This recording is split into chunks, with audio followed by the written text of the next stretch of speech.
welcome to another episode of the Chase Joy podcast. I am Flor. If you are new here, welcome. Welcome to our community. And if you're not new, thanks for coming back. Today is going to be a big episode. I was wanting to delay it, and then I was praying about it and really felt this is really the episode that God really wants me to put out there already. I cannot wait to tell this story because it's who I am. It's part of who I am. As somebody that puts herself out there, of course, you are fearful of what people are going to say or what people are going to think about you. But of course, I am doing this in obedience, and I am now understanding that at the end of the day, it really doesn't matter what other people think. I know who I am. God knows who I am. And my story of my testimony of how I came to be a new person, I feel like I'm a living testimony because there's always some new thing that I want to share about how God has changed my circumstances or things like that. But this particular conversation we're going to have today is specifically about how God saved my life. He came and saved me from the pits of hell and has just made me into a new person. I want to go back into a little bit of my upbringing. But before we get into the episode, I want to start every episode with a little bit about what I'm doing and what's going on in my life right now. We're currently in February. I am getting off of a social media fast. Today, actually, I posted my first story on Instagram in a long time, and it felt good because I feel I'm coming on with a new spirit about me. So that's exciting. Let's see what else. Valentine's just happened. I don't know if you guys celebrate Valentine's or not. We normally, honestly, we don't really go out on a date night or anything. My husband and I, we have the kids, so we usually try to order food and come home and eat at home. My husband bought me this big bouquet of flowers and a big balloon. And then he took some coffee and some cookies to work, and it was nice. It was super sweet. I got him a little gift, and then I got my kids a little gift, and yeah, it was a good day. And today is Friday when I'm recording this. It's Friday, February 16th. This will be my first major episode. The last episode was really more of an introduction, but you all got a little bit of an idea about this podcast, about what I want it to be. So let's get into today's episode. I'm really going to be talking about my testimony of how God changed my life, how Jesus came into my life and saved me. There's a scripture that I want to mention regarding telling people your testimony. This one is Matthew 5:16, and it says, "In the same way, let your light shine before others, so that they may see your good works and give glory to the Father who is in heaven." I initially was not wanting to do this episode because of fear of judgment. I think that's a normal human reaction. But I do believe that there is power in talking about how life can look different when you decide to follow Jesus. And that's really what today's about, because there is a part of me from my past that honestly, looking back, I don't even feel I recognize that version of me anymore. Did I really live that? Was that real life? But it was. It's just something that is so far back that I don't really dwell on it too much anymore. It's still part of my memory, part of who I am. But let me get into a little bit about my upbringing. I am the third daughter of 3. My parents came from Mexico. I moved over here to the US when I was 2 years old. We were really the only family we had here. It was really always just us. So we grew up very tight-knit family, traditional Mexican family.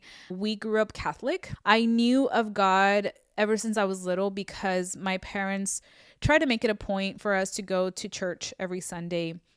But because my parents came from Mexico, my first language was Spanish. They would take us to mass, but it was in Spanish. When I started going to school, obviously the language that I was learning was English. And so for me as a young child, going to mass in Spanish was really difficult because even though I knew Spanish, the language that was being used at church was not your common language. There was words and things I couldn't understand. So going to mass really didn't do anything for me. All I knew is that when we would go to church, we had to be quiet, we had to be respectful, and we had to behave, right? My parents would have that little talk with us before church that we needed to make sure that we were behaving. And to be honest with you, I really don't remember it being an every Sunday thing. I think there was like bits and pieces in our life where it would become very routine and then it wouldn't. But I do remember that being part of my life. I do always remember though, my parents, specifically my mom, would always talk about God or would say, Dios te bendiga, things like that. I was aware of a God, but in all reality, I didn't have a relationship with him. I wasn't really praying. It was just a thing that we did. And then, of course, when you're a child and you're growing up Catholic, you go through CCD and your first communion and confirmation. So I did all of that stuff. I would go to Sunday school. And yes, I learned some stuff about God and about Jesus and everything. But again, nothing ever really connected. I never felt, I don't know, like things were being catered to a young person. I don't know how to say it, but you know what I mean. I feel when, especially now as a mom, when I talk to my kids about God, about Jesus, I have to say it in a way that they're going to understand. And the way that I was taught was not in that manner. But anyways, I was a very shy girl growing up. I was always hiding behind my mom. In elementary, the joke or the I don't know, funny story when I was growing up is that when I was in school in elementary, I would cry when my mom would drop me off at school. I hated it. My mom was so confused. Why is she crying? Why does she not want to stay at school? And it ended up being that they found out that I was getting my work done very quickly and then I would just get bored. And so I would cry to my mom because I didn't want to go to school because I was bored, you know? And it's funny how things happen because now that I have kids, I totally see the same type of traits in my kids. And now, I mean, obviously, as somebody that lived it, I understand it. So I encourage my kids to get challenged all of the time. But at that point, I was crying and my parents didn't know what to do. And then eventually they figured it out. And then they got the teacher to be like, okay, well, can she help you grade papers? So they would put me to grade papers and stuff when I would finish my work.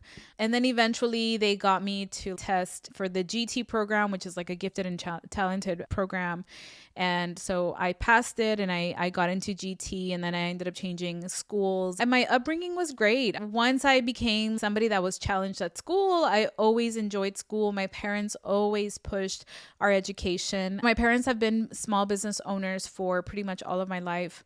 When they started working here, they were working for somebody and then eventually they took over that business. And really through the entire time that we've been living in the US, my parents have had that business open. It's gone through a lot of changes, but they got us through school. All three of their daughters, we all have master's degrees. We really lived the American dream. My parents came to the US with this dream of doing better than they had and wanting better for their daughters than they had. And I do believe that that we achieved that, right? And I think that it has a lot to do with the fact that my parents always had faith that things would work out, even though I know there was times that they felt lonely. They didn't have their family members to help with or to talk to. They were in a country where they weren't fluent necessarily in the language. They were part of a community of a culture that was very different than they grew up with. And yet they were able to make it happen. And so grateful for my parents. My parents are amazing. I want to talk about that a little bit more a little bit later because you immediately get humbled as a parent when you become a parent as to how much you put your parents through. But let me go back. So in middle school, I had the same group of friends through 6th, 7th, and 8th grade because I was in the GT program. There was only one class of GT students. And so we became a very close group of friends. Those friends, to this date, I follow a few. Some of them follow me on social media. And I love seeing their stuff. I see it and it gives me like all these warm feelings because I know that they're part of me, of my story from a very fun time in my life. During that time, this was like in the 90s. 90s. Yeah, so I was born in 87, but in the 90s we would all hang out outside and play. It was normal to go outside and play with your friends. We had sleepovers all of the time. All of the moms knew each other, so we all trusted each other. We knew that we were part of good families. But there was one thing that I do remember is that I had a lot of friends that would come back the following year and would talk about summer camp and youth camp and their youth group and all of the stuff that I never really understood. I always felt like an outsider. I'm missing something. What are they talking about? Why do I not know about that? During this time, I had already done my confirmation, but during those really, you know how it is. Teenage years are, you're going through a lot of stuff. And I had great friends, but I didn't really have any other foundation to live off of. And I saw that other people had something else that they loved, but I never understood it. I didn't know what that was. And then move over to my high school years. In high school, again, I ended up going to a charter school. And so here where I'm at, back then, they were not popular. There was not a lot of these schools around. This was one of the few. You actually had to submit an application to get accepted into the school. And it was a very small amount of students that would get approved to go in there. My graduating class, I think, was 112 or something. So that gives you an idea of just how small our school was. And I think a lot of the students or the kids that went there, their parents were very similar to mine. They really valued education and wanted to push their kids. I don't know. But I will say that I think that a lot of us were just very nerdy type, very type A overachievers, goal-oriented people. I mean, that's how I was. And that is a lot of my friends. A lot of my friends were very similar to me. And that was nice because during those high school years, there was now I see it, but I know a lot of people that strayed during their high school years and they started doing this and getting into that. And to be honest with you, I was still in my bubble during high school. I was still in my bubble. I had those same kind of friends. And so high school comes around again. Maybe I'm going to church on Sundays, going to Ash Wednesday and doing the whole Good Friday thing, all of that stuff. That was just part of me growing up. I would not say that I had a relationship with God at all. I would pray here and there when my parents would pray together or something. In high school, pretty much a goody two shoes, very overachiever. All of the clubs that I belonged to were all educational, nothing too crazy, nothing exciting. However, I will say that during the time when there was a lot of online chatting and AOL became a thing.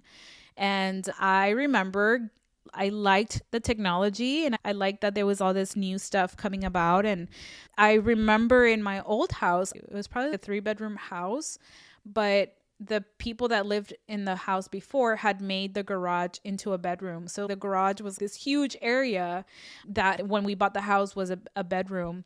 And so I remember that during those high school years, I wanted to be in that room. And I ended up having the coolest room in the house. I had an entire wall I had made a wallpaper basically of all of those teeny bopper magazines with all the posters. Y'all know what I'm talking about. You know what I'm talking about. But I had an entire wall full of those posters, completely covered. Always loved decorating my room. I love doing all this stuff. But the reason I say that is because it also had the computer in the house. Here's the thing, that during that time, I'm a teenager. I'm getting curious about stuff, chatting with people on AOL. They would ask, what was it? ASL, age, sex, and location. It was something that I looked forward to. At the end of the day, I would wait for the dial up, the tone, and I would get online and chat. And as the youngest, I was always a little bit more sporty and I enjoyed sports, but my high school did not have any sports. And my sisters, they were doing their own thing. They didn't want to play with their little sister. To me, I think the internet became a refuge, something that I didn't have anything to do. So I would do that. During those teenage years is when I really started to get into these forums or chats things. that there was in that time. This was during the whole Y2K period. Oh my gosh, the world's gonna end. And then it didn't end. This was around high school. And I didn't really date in high school at all. My parents were still pretty strict about that. They didn't let me go out with people or anything. But I did meet somebody online, and this was somebody outside of my school. I didn't know him from school. I do remember I considered him my first boyfriend, even though it's not like we were meeting up all the time, but he would come over. My parents would allow him to go outside and we would just chat outside and, talk or whatever. So this was a kid that was not in my inner bubble, somebody that had different things going on. And I remember being intrigued by that. He's so cool. He does all this stuff. And I was intrigued because it was something that I wasn't used to. He looked different. He spoke about things that were different. His way of being was different than what I was used to. He wasn't a nerdy friend of mine, and I was intrigued. But I do remember that the relationship ended because I found out that he had been cheating on me. And for being your first boyfriend, that's not really the thing you want to encounter. But that was probably the first encounter that I had where I felt heartbroken that I was not chosen over somebody else, somebody that I was trusting, that I was thinking that I was going to have a relationship with, and he cheated on me. Moving on, now I graduate from high school. I all of a sudden am thrown into college with a bunch of people with a whole different set of things that they do. Their upbringing is different, their schooling, things they're involved with. And so that really became very intriguing to me. I was curious, hormonal. So I was a teenager with hormones, and I liked boys, I liked boys. I wanted to feel pretty, and I was still doing my little chatting online. But in retrospect, I was meeting up with random strangers, some of which probably came to the house at one point. Actually, I know that they came to the house at one point when my parents weren't there. Sorry, mom and dad. But they came to the house, and usually it was a time, it wasn't like I was alone. At least one of my sisters I remember would be there, but I would go outside and meet up with them and stuff. But in retrospect, I'm like, oh, how scary is that? How cringy and how scary. But I didn't see anything negative from that. I didn't think that it was bad. But now as a mom, I'm like, oh no, I would not let my kid meet up with some random stranger. And God bless my parents, because my parents really were pretty clueless. I think they were. They didn't know that I was doing this, that I was messaging with people, that I was chatting with people. And it is scary now knowing that I was meeting up with strangers. I was really young, and I was being exposed to things that I never had been exposed to. This is the time period. It's so cringy to say, but this was a time period where cell phones had come out. And so you would take pictures of yourself. And because I'm trying to impress these guys, I'm thinking that I got to try to be sexy and I got to try to be looking a certain way. And I would take like random selfies and whatever, and I would send them to them. Nothing rated R or anything, but I had started to feel I had to look a certain way for somebody to like me. So that was a lot of my early kind of transition stage between high school and going to college. There was a few maybe little, I don't know, little, what do they call them? Flings? I don't know what you call it. Where I probably thought I was dating somebody, and really it probably was not even a relationship, but in my head, because I was so naive, I was thinking that they were relationships. And probably my middle sister knows the most about all that stuff, because it was usually me and her. Like my parents would be working together. My oldest sister was like in college, I want to say. And so me and her were very close during that time because she was there. We were still young. We were living at home. She knew a lot about these little relationships that I would get myself involved with. And then in college, I also became part of a sorority. If I'm being super honest, was not something that I really cared for. I did it more because both my older sisters had been in the same sorority, and so I felt like I had to be in the same one. I was more into, I want to finish school and be done with it and be done with my degree than the whole party scene. But I did eventually get into some of that party scene because of the fact that I was in a sorority, and that is just what you did. During this time, I forgot to mention, around 17, I got my first job. I started working at a restaurant, and then I was working as a hostess initially until I became 18. When I became 18, I became a server. And so getting into being exposed to things that you have never been exposed to, it really changes you. You realize how much you've been living in a bubble. That's how it felt. I realized that there was people that, something as silly as, there was a lot of people that smoked, and it wasn't something that I was exposed to in high school. There wasn't drugs or anything. I didn't know of any of that stuff.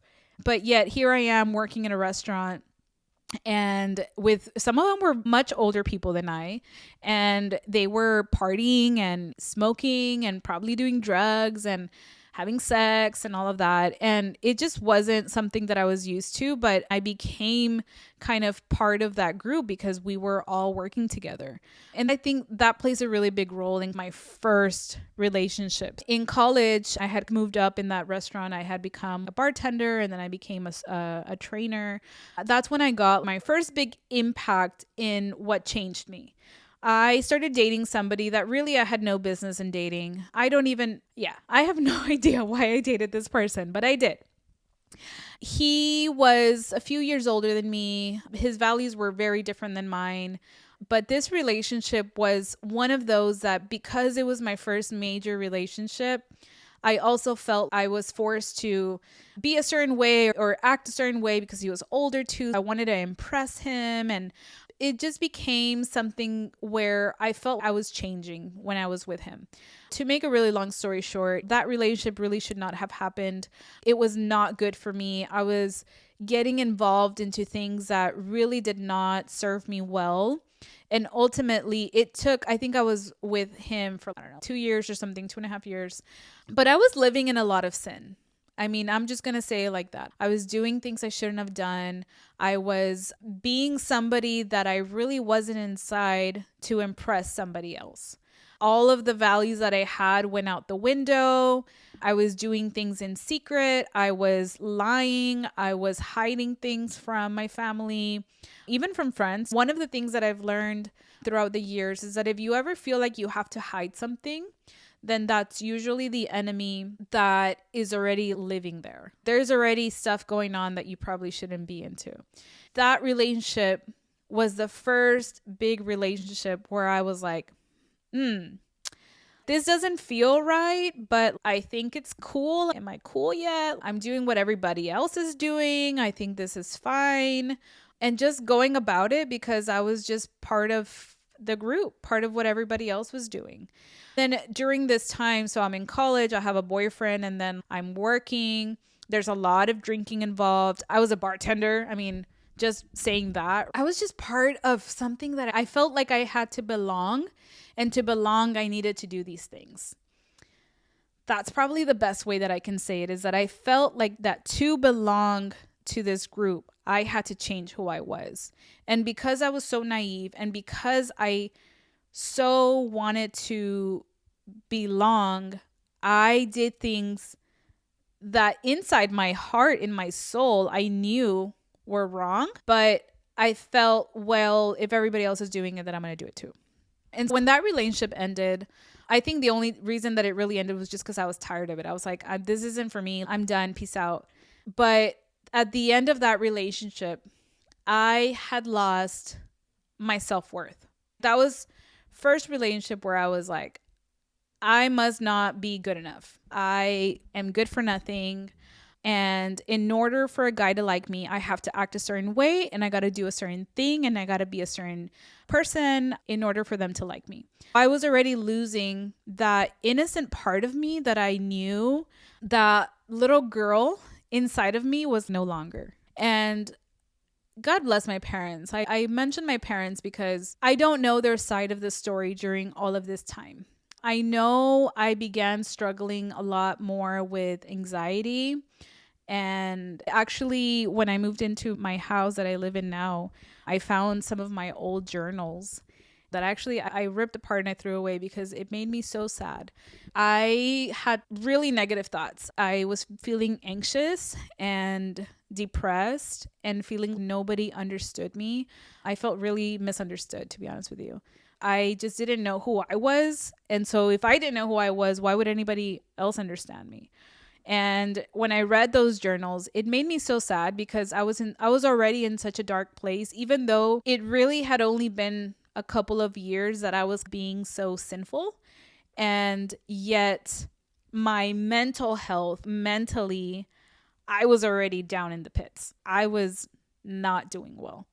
I had started experiencing panic attacks really early, probably around 17 or 18. I still remember actually my first panic attack that I had. I was trying to take a shower and all of a sudden my heart is racing and I feel I'm going to pass out. And I would talk to my parents. I would talk to my mom, I remember, but she didn't understand. She would say, no seas chiflada, which is very triggering to me now. And it's funny because sometimes I catch myself saying that to my daughter, but chiflada means don't be spoiled. And it's a way for Mexicans to be like, you're fine, kind of thing. And I was saying it to my parents. I was telling them what I was feeling, but nobody understood me. That just led to me feeling misunderstood. Nobody understands that these are the feelings that I get. And because of those feelings, I react in this way. And then I become this person that I don't even know who I am. And I went through that for a really long time. I had moments where I was going through a lot of panic attacks and just dealing with it myself because I didn't feel anybody was going to help. And when this relationship was at its end, I had really bad thoughts. I'm not going to lie. I was wondering if life was worth living. I didn't know why I was going through certain things and why I felt so unhappy. I do remember moments crying in my bed, just wanting to just end it. Moving on. So that's my first big one, big relationship. My next relationship was probably the worst. By now, I want to say I was towards the end of finishing my undergrad degree. I had started working in a retail store and again was dealing with people that were friendly to me. Hey, let's hang out, let's be friends. And because I no longer had my little group of friends, everybody scattered after middle school and high school. I was kind of on my own and I just felt I needed to find friends. And so the way that I found friends was usually with the people that I worked with. I was mostly thinking that these acquaintances, people that I worked with, were my friends. And I became involved with this guy who painted a really pretty picture and gave me the attention that I wanted. I had gotten into probably the best physical shape that I've ever been around that time. I had gotten into gym and working out and running all the time. So I was pretty fit, pretty cute. But I was putting a lot of my self-worth in how I looked and in what I looked like. And I liked that I was getting attention from somebody and they were liking who I was based on how I looked. And so I ended up hanging out with all these friends. So we were all kind of a group of friends and it became very big party thing. And this was the time that, oh man, I probably regret the most, if I'm being super honest, because I really lost myself during this time. All of the partying and that scene that I had pretty much avoided for a lot of my life came to the point where I was doing that. Like a lot, several times a week, going out and drinking and staying up late and partying. And my sister the other day, she said, I thought you were on drugs during that time. And honest to God, I have never done drugs in my life. I think God saved me from that because I would probably be that person that OD'd from drugs, from being so naive as to what they were, how they worked. I, thank God, never did drugs in my life. But I did drink a lot. I was drinking a lot. I had been exposed to a lot of the drinking from my bartending days and waitressing days. And then this group of friends was very big into going out at night and drinking. And I was thinking that these people were my friends. I was thinking that this guy liked me and that he wanted a relationship with me. I was so involved into putting my self-worth into who he was making me out to be. And to make a really long story short, that relationship in general should not have happened. I was manipulated, I guess you can say. I was naive and fell into the trap and was living in sin again. My parents, I'm pretty sure I hurt my parents the most during this time. I was very rebellious, very wanting to just do what I wanted. There was a day that I came home really late, and I still remember that because I came home feeling like I need to sneak into my room so nobody knows, but my parents were waiting up for me and they're asking me what's going on. I'm drunk, and my dad, who is the calmest, most peaceful person, I'm pretty sure either I was saying something that just was wrong or I said something to him, I don't remember, but he slapped me across the face to get me to snap out of it. I remember when that happened, I was like, that's it. I've disappointed my dad. And I don't know if anybody relates to this, but as somebody who's like daddy's little girl, that really hurt me. It hurt because inside I was still daddy's little girl. But the world had made me into somebody I didn't even recognize anymore. And I think he was literally wanting to get me to react again. My relationship with my mom around this time was a little volatile in the sense that I just felt my mom didn't understand anything, and she was more the disciplinarian growing up. Whenever we really wanted something, we would go to my dad because my mom would probably say no. But one thing that as an adult, I'm so grateful for. I'm so grateful that my mom never stopped praying for me. My mom, even if we weren't going to church all the time, I know that my mom was praying for me every day. And the fact that, I mean, looking back, I look back and I'm like, man, I hurt my parents so much. They ended up kicking me out of the house that day. And I ended up going to my best friend's house. I was like, hey, I need to go over. And I was so mad. I was so mad that my parents didn't understand me. My parents don't know what's going on. They didn't know my anxiety, the depression that I was going through. They didn't know that I was trying to find myself again and finding other things that I had never been exposed to. And I was putting my self-worth into having to look a certain way or being a certain way to guys, and thinking that I had to be a certain person to be liked and to be loved. And it wasn't their fault. It's not my parents' fault. My parents were good parents. They're great parents. But this was just something that I needed to live through to come out the other side and know that really God was with me that entire time. And God was with me because of my parents, because my parents never stopped praying for me. Even though I was not praying, my parents never stopped praying for me. So I get kicked out of the house and I'm very prideful. I'm like, fine, then I don't need to live with you. I've been wanting to live somewhere else on my own anyways. I was working. By this time I had already graduated. I was in this transition period of my life where I didn't know what I was going to do because my undergrad degree, I went from I had a full ride to medical school. I had gone into this really prestigious program. And after 1 year, I decided I did not want to do that. I decided I did not want to be a doctor. And so I changed my degree to computer science. And when I finished my degree, I realized that's not something that I wanted to do. I don't want to sit behind a computer all day. So I was in this transition period where I didn't have a career, so much for having an education, feeling lost. I didn't know what I was going to do with the rest of my life. And so I was working. I had money left over from my scholarships. I had saved all that money and then I was working. I didn't have a lot of bills at that time. And so during this time, I was like, fine, then I don't want to live in your house. I've been wanting to move out anyways. And I remember waking up and then texting with my mom or something, she would check up on me, make sure I was okay. I remember my sisters reaching out to make sure that I was okay. I mean, I was the youngest, I was the baby of the family, and my older sisters didn't, as far as I know, were not crazy like me. They were checking up on me, just telling me, hey, mom and dad are worried or they're fine, but are you okay? Want to make sure you're fine. I remember that time period of having so much pride. I can do it on my own then. I don't need you. You all don't even understand me anyways.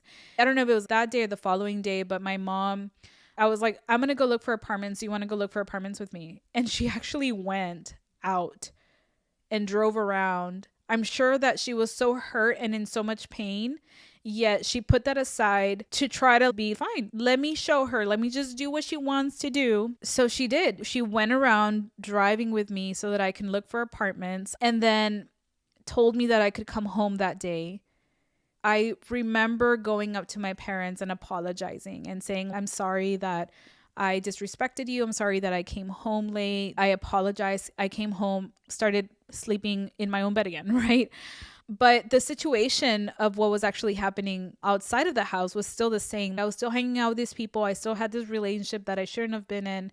But I'm in this group of friends that were very tight, and we're doing everything together and we're hanging out and partying and all this stuff. And that hadn't changed, even though I was back home. Eventually, something happened with that relationship where I realized it actually was on my birthday. On my birthday, I lied to my parents and I told them that I was going to go somewhere, and I didn't really go there. I went somewhere else. And I remember the next day or something, just feeling like a piece of crap. I didn't feel good about myself.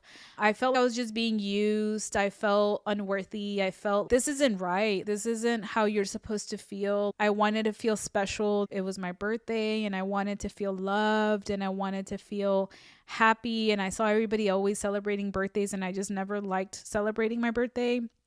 And I remember this ugly feeling the following day and just thinking, this can't be it. This can't be it. So something big happened in this relationship that made me feel like I was not the chosen one. The best way I can say it without saying too much. But I felt I was not worthy enough to be the one that was chosen to be in this relationship with this person that I thought I loved. It made me feel really unworthy. And it made me feel unloved, and it made me feel betrayed and all of the things. And then to add to that, the people that him and I were friends with, all of a sudden were all siding with him. And all of a sudden, not only did I not have this person that I liked, but I also didn't have any friends. All of my friends were gone. These people we were all coworkers. And then I still had to go to work. I remember being at work and going to the bathroom to cry and then trying to come back to the floor to help customers, not wanting to be there, fighting everything that I had to stop myself from crying because I did not feel well. I was anxious. I was feeling depressed. I was feeling unworthy. And it got really bad. It was a very lonely time. Here is where I was literally at my darkest. I was in a transition part of my life where I didn't know what my next thing would be. I had graduated, but didn't know where I was going. I didn't know what I wanted to do with my life. 2, I knew that I had disappointed my parents, both of them. But probably what hurt me the most was the fact that even my dad had to say something, and I had disappointed my dad. My sisters probably thought I was crazy during this time. And then I had no friends. The people that I should have been friends with, that I should have stayed friends with, they were doing their own thing in probably a much healthier way that I didn't even want to hang out with them because I was too cool for school. I wasn't hanging out with them. Then the last thing is I didn't have this person that I liked like me back. I felt extremely alone. And I remember feeling so broken one day. I don't remember exactly when, but I know that it was during this relationship because I was like, okay, then you know what? I'm going to go to church. And so I drove to the church that my parents would take us to when we were younger, this Catholic church. And I sat in the back. There was no mass or anything. I just sat in the pews in the back. And I just cried. And I said, God, if you're out there, help me. I cannot do it on my own. Help me. Look at where my life is. I don't know how to live this life without you. I don't know if you're there. I don't know what you look like. I don't know what you do. I don't know how you talk to people, but I'm broken. I'm in the darkest point of my life. I had negative thoughts again that I did not want to live. I was anxious, having panic attacks all the time, trying to cope with that on my own. I was alone. I felt like I didn't have friends. I didn't have somebody to love me. I had disappointed my parents. My sisters thought I was crazy. I found myself on my knees at a church praying to a God that I didn't know existed or not. And all I can say is that I remember having peace after that. And that's how Jesus changed my life. You know, he came to my life and he gave me peace. He gave me strength to leave these jobs that I had been in, because I think I was working 2 jobs at this point, to completely disassociate myself from those people. Like, blocked, don't want to talk to you, don't care to be your friend, don't care to try to pretend to be your friend. I'm done. I feel like one thing that people want to think about when you're saved or when you find God is that life just looks like rainbows and butterflies after. And that's not the case. God gave us free will, which means that there is still a possibility for you to stumble, for you to stray, for the enemy to come in if you allow him to come in. And that's exactly what happened to me. I felt like there was a peace, and I felt like there was so much that changed around this time. God gave me enough love and power to get me out of the situation, because I didn't do it on my own. I ended up starting another job. I had started exercising again, started focusing on my health. I always enjoyed running, so running really became a really big form of therapy for me. I don't know if my family really knows how much of it was therapy for me. Running was my outlet. But I left enough things open for the enemy to come in and for things to change again. So I become involved with another person, a relationship that should not have happened. His friends were wanting to party all the time. I don't think he was a bad person. I think that it was the wrong time. And I was, again, wanting to be loved. That's the biggest thing, that I just wanted to be loved.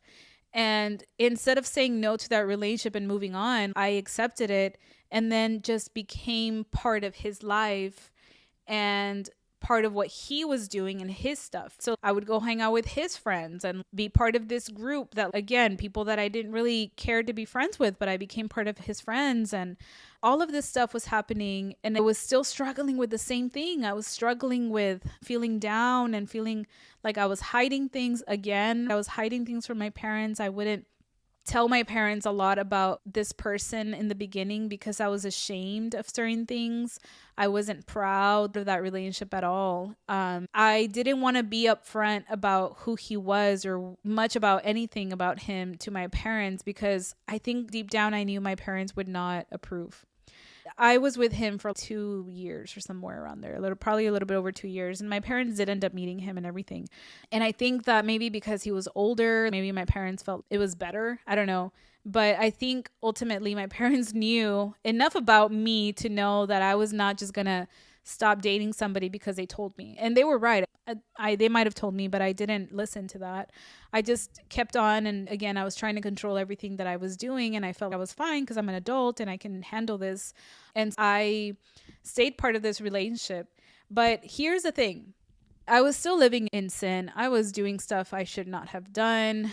That on its own was enough to make me be ashamed of what I was doing, of who I was. And again, a lot of my self-worth was, if he loves me, then that's enough. It didn't matter if I didn't love myself. What mattered was that he loved me, and that's all I needed.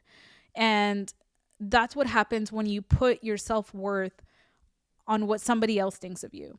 Is that as soon as that's gone, as soon as that person's gone, then what? What are you left with? You're left with an empty shell. You don't even recognize yourself anymore.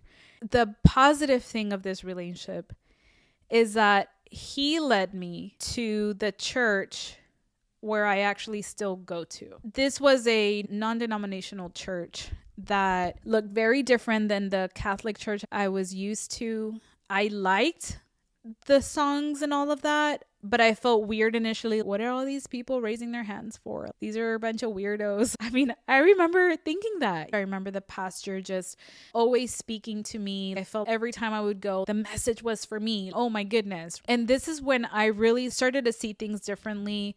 I realized, oh, God is good. There was a service that I remember spoke to both of us, and we were bawling our eyes out. I think they had said, if anybody needs prayer, walk to the front or something. You wrote something on a piece of paper and then you would leave it at the stage as a kind of as an act of letting go of something that no longer serves you.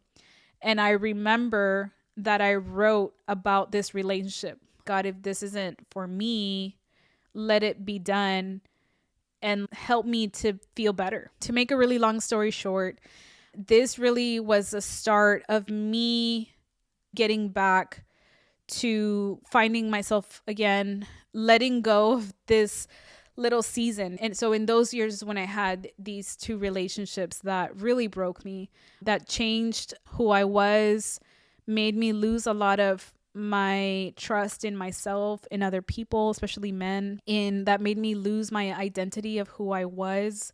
The little girl inside of me was gone. I didn't know where she went. She was nowhere to be found. I didn't have that joy in me. I didn't have that spark in me, but I knew she was there. She was there. I just didn't see her anymore. I couldn't feel her anymore. So I eventually got the courage to say, hey, you know what? We need to be done with this relationship. It's not going anywhere. I want more for my life. I want better for my life. I have goals. My nerdy side's going to come back, you know? And so this is how good God is. So during this time, my high school friends, which I would keep in contact with, tells me, hey, did you know that there's a PA program? And I was like, I don't know what a PA is. It's a physician assistant. I don't know what that is, but let me look it up. During the time that I graduated from undergrad to now, I was really wanting to figure out what I wanted to do. I really knew in my heart that I needed to do something in medicine. So, from 2009 to 2011, I was really just wanting to figure out what I wanted to do, but nothing I saw really spoke to me. But then my friend tells me about the PA program.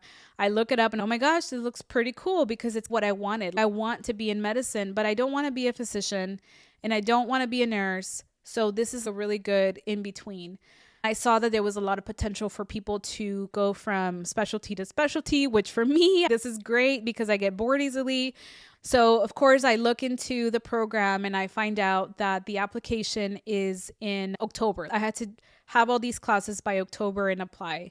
It was a very competitive program. We had over thousands of people apply, but they would only allow, I think at that time, my class was 20 people. So mind you, this is around March of 2011. I broke up with this guy and I told my friend that I want to go have dinner with her. I'm going to have girl talk with my friend. We were going to go to meet at a wing place. She had been with the same boyfriend since she was in high school. And she was still with him. And so she's, if you don't mind, I'm going to have him come over. But it's okay. He's going to come with a friend. Oh, great. I thought we were going to have girl talk. What do you mean you're bringing somebody? So we go to the restaurant and I'm telling her my life and everything. And then I see this guy come in and he's wearing these Oakley glasses and he's real tall and he walks in like thinking that he's the big deal. I remember being like, ugh. I was so over men. I had finally gone to a point where I know I'm worth more. I want better. And then here comes this guy that I felt like I was being set up with. I don't want to deal with you. This part just makes me laugh and it makes me smile because this person ended up being my husband. And yeah, that ended up being how my husband and I met. Is we met because we had mutual friends and he showed up and tried to give me advice on dating. So from this point, I meet my husband. I will go into the relationship story at a later time because that's a whole other thing. So I meet him and then I find out about the PA program. I realized that I only needed, I think, 4 classes in order to apply. I looked them up and I think 3 of them were going to be open to register at the community college in the summer. And then the last class, I was going to be able to do it at the university in the fall, meaning that I could still apply to the program. And I was super excited because I was like, okay, I'm going to give it a shot. My resume and my application is going to look awesome. It's going to look bomb.com. It was going to be awesome because I had a lot of really good experiences, volunteer work. Again, because I was a nerdy kid. This is the part where I was like, yes, my nerdy girl inside is coming out. And God is so good because After giving up, so I got saved, stumbled a little bit, and then I find him again. He's waiting for me. God is waiting for me. I start going to church every week. And then I meet my boyfriend, husband now. I find out about the PA program. All of my classes were available. The money that I had in my bank and my savings for a rainy day ended up being exactly what I needed to cover the cost of these classes, because my parents were really not financially, they really couldn't. Then I apply to the program. I get into the program in my first try, and then I get a full ride scholarship to my PA program. God is so good, because once I really just asked him to be in my life and I asked God to save me, he saved me. Again, God gives you free will. Evil that exists in life happens because of free will, because God basically allows the enemy to roam around freely. And if you give him an opening, he's going to come in and do what he wants to do with your life, which is what he did with me. I gave him an opening and he came in and tried to bring me down again. But because God is so good, and because I was trying my best, even though I was being disobedient, I was still trying to be good. I was praying. I was going to church. I had gotten into worship music. I was trying my best to do what I could. And when I surrendered again and just, God, help me, he brought me back up to life. And not only did he show up, but he showed off. That's the awesome part. Like, he gave me the love of my life, opened up the doors for me to discover my career choice after feeling so lost for so many years. He made sure that those classes were available for me. I aced those classes, thank God, and was able to get into the program on my first shot.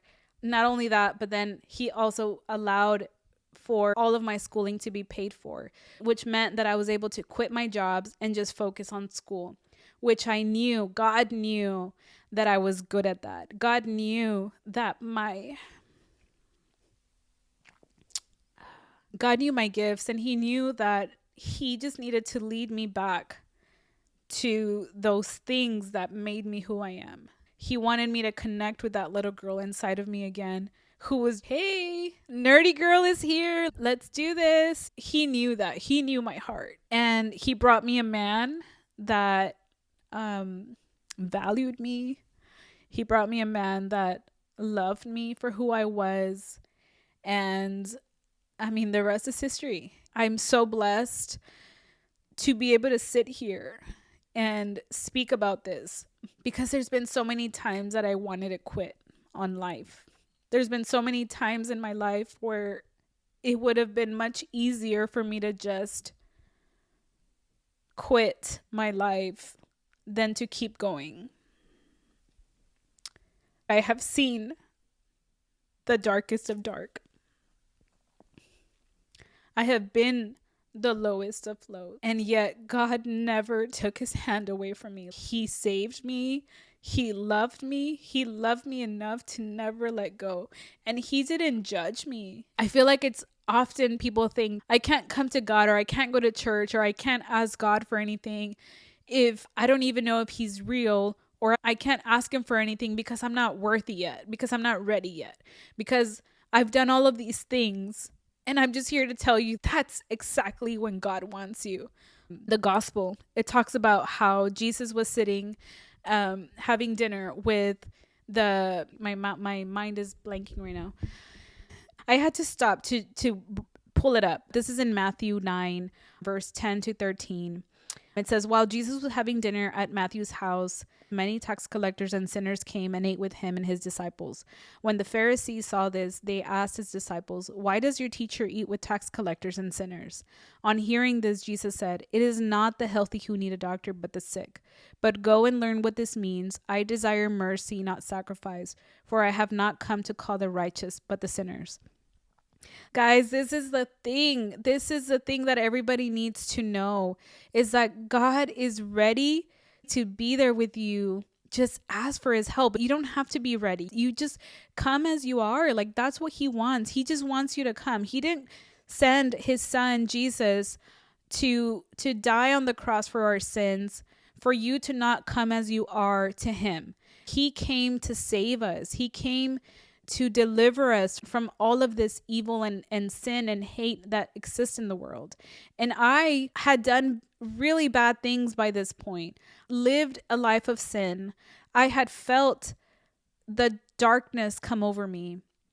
And when I reached out to him, he saved me from that darkness. I stumbled, still lived in sin, asked for forgiveness, asked for God to come into my life again. And then he saved me again. He doesn't want you to come at him perfect. He's not waiting for you to come perfect to him. He's wanting you to come as you are. Come now in whatever ways that you are and just ask for his help.